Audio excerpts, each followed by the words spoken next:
Alors bonjour, messieurs et dames. La majorité des prisonniers du camp de concentration de Flossenbürg, en Allemagne, ne voient jamais Gustave Bieler ou ses collègues des SOI dans cette machine de terreur. Mais ils savent ce qui se passe. Ils communiquent de cellule à cellule, en frappant des coups sur les murs ou en se parlant par les renvois d'eau. Presque tout le monde connaît donc le major canadien de la cellule 23, qui demande qu'on l'appelle Guy. Ils savent qu'il a subi de terribles interrogatoires sans même révéler son nom. Et dans leurs échanges, le fait de mentionner son nom de guerre nourrit leur morale et leur détermination. Ils l'appelaient leur chef. J'aurais bien le connaître, j'aurais aimé le connaître. Il s'appelait Guy Bieler, c'était mon père. Après l'armistice avec la France en juin 1940, suivi de l'appel de Gaulle à la BBC, où il refusait de rendre les armes, Churchill a déclaré qu'il fallait mettre le feu à l'Europe.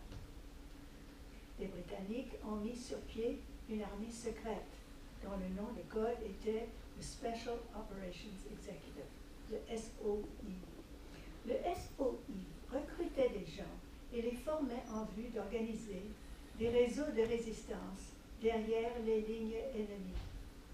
Leur objectif était d'organiser multiples groupes de résistance pour nuire à l'effort de guerre allemande et pour préparer, mobiliser et coordonner les populations locales en vue d'un débarquement à venir.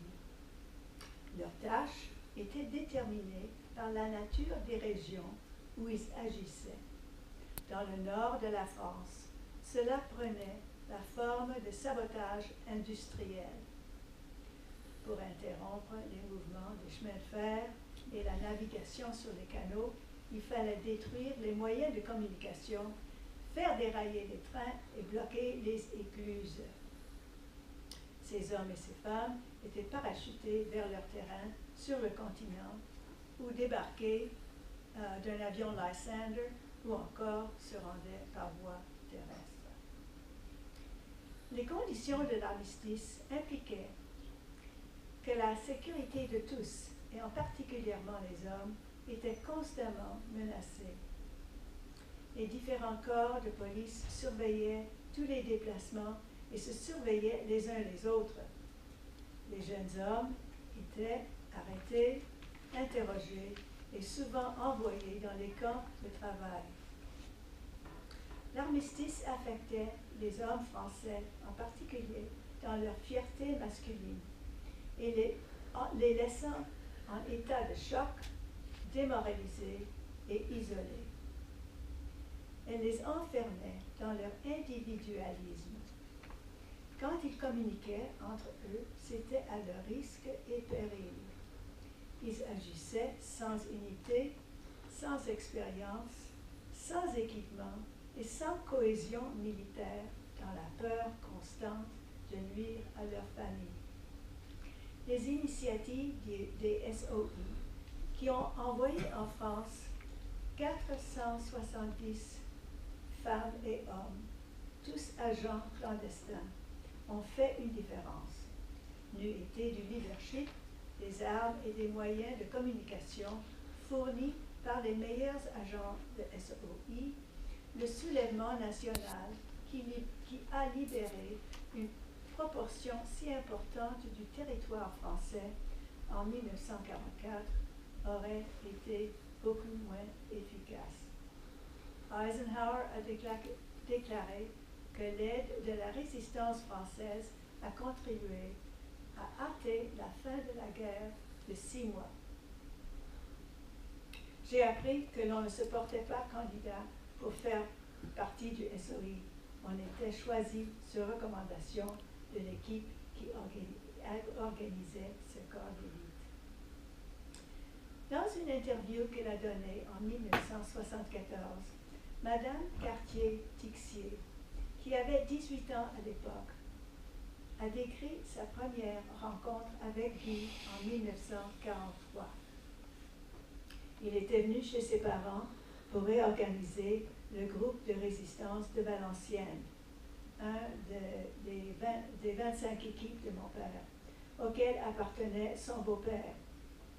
Elle se souvenait qu'après avoir annoncé l'objectif de sa visite, Guy a demandé à M. Puchois de se taire au moment où celui-ci s'apprêtait à lui dévoiler tout ce qu'il savait des résistants de la région. Vous ne pouvez pas me faire confiance déjà, même si c'est Tixier qui m'envoie. Je pourrais quand même être un agent des Allemands. Pour vous prouver que je n'en suis pas un, je vais demander à Londres de diffuser une certaine phrase un certain jour entre 7 et 8 heures du soir. Après cela, je reviendrai. Elle ne se souvenait pas de la phrase choisie par Puchois. Quelque chose de simple, comme la lune brille.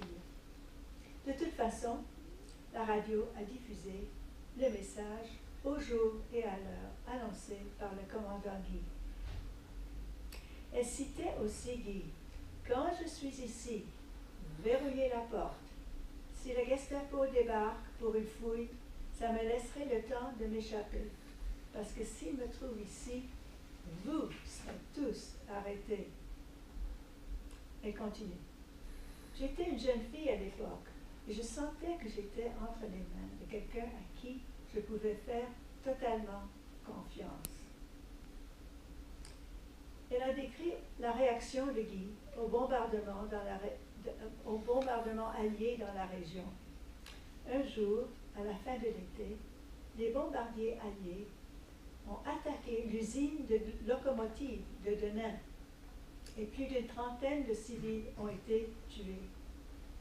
Bieler est arrivé le lendemain à Denain parce qu'il devait y avoir un parachutage dans la région. Comme à l'accoutumée, il séjournait chez mes parents.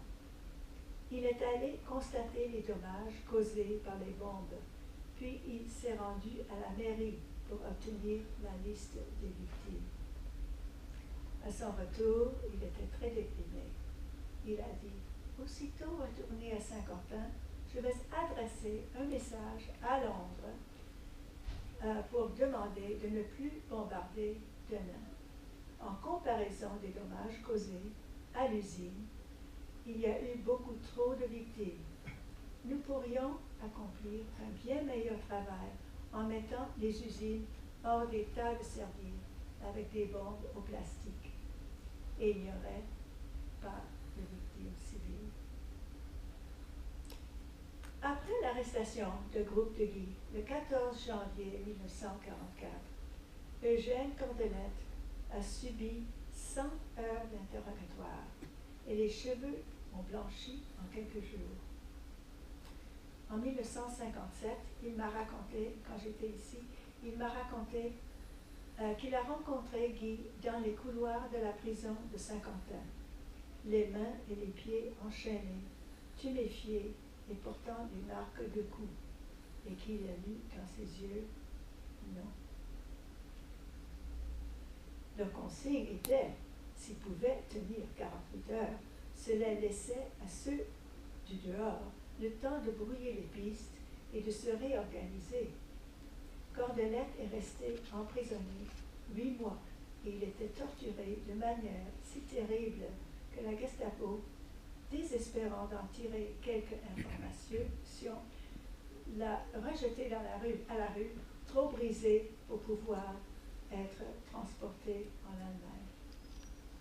Il le considérait comme agonisant.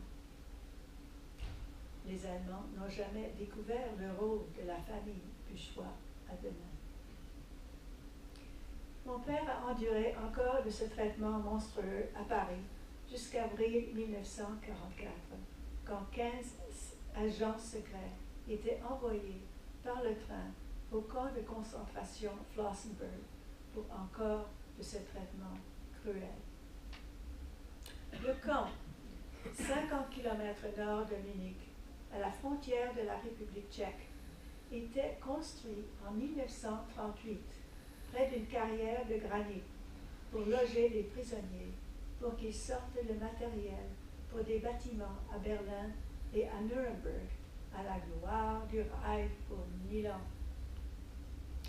À l'entrée, l'affiche sarcastique Arbeit macht frei, le travail libère. Au bord du camp, il y avait une rangée de 40 cellules simples, une prison secrète. Et c'est ici qu'on a gardé les agents de SOI. Il y avait une fenêtre, mais j'ai vu des crochets à l'extérieur et on avait installé une planche pour garder les prisonniers dans la noirceur.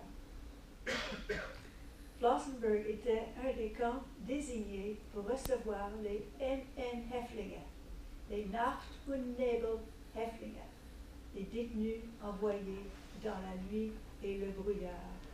Par un décret des nazis en 1941. Par cette loi, on s'assurait que les prisonniers politiques, les résistants, disparaissaient sans laisser de traces et que leur sort ne soit jamais dévoilé à ceux qui les recherchaient. J'espère sortir la vie de mon père de cette obscurité et la ramener à la lumière. Il a été envoyé à Flossenburg en tant que prisonnier NN et les nazis espéraient y enterrer sa vie à jamais. Et c'était de cet endroit, le 5 septembre 1944, de la cellule numéro 23, qu'on a sorti Guy Bieler dans la cour où il a été fusillé par un peloton d'exécution.